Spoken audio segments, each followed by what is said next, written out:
Germany will buy 35 U.S. F-35 fighter jets to replace its aging Tornado, it said on Monday, announcing the first big defense deal since Chancellor Olaf Scholz pledged a €100 billion upgrade to the military in response to Russia's invasion of Ukraine.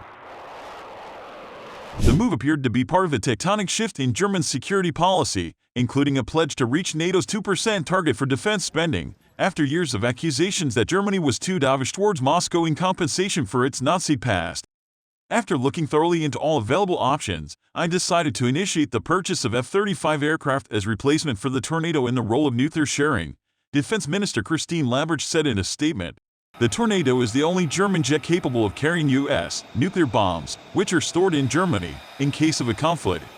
But the German Air Force has been flying the Tornado since the 1980s, and Berlin is planning to phase it out between 2025 and 2030. As a replacement, the F-35 offers unique opportunities for cooperation with NATO allies and other European partners alike, Lambrecht said, referring to the fact that many other nations have ordered the stealth jet built by Lockheed Martin, LNT. A German defense source told Reuters in early February that Berlin was leaning toward purchasing the F-35, but a final decision had not been taken.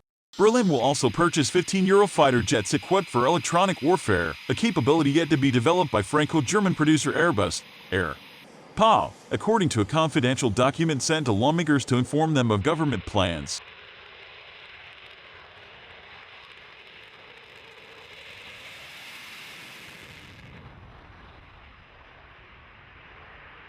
The F-35 purchase will be a blow for Boeing, whose F-18 was favored by former German Defense Minister Annegret Kramp-Karrenbauer to replace the Tornado. The decision could also upset France. Paris monitored Germany's deliberations over the F-18 or more advanced F-35, fearing a deal could undercut the development of the joint Franco-German fighter jet that is supposed to be ready in the 2040s. In an effort to assuage French concerns, Lambrecht echoed Scholz in stressing continued German support for the joint fighter program.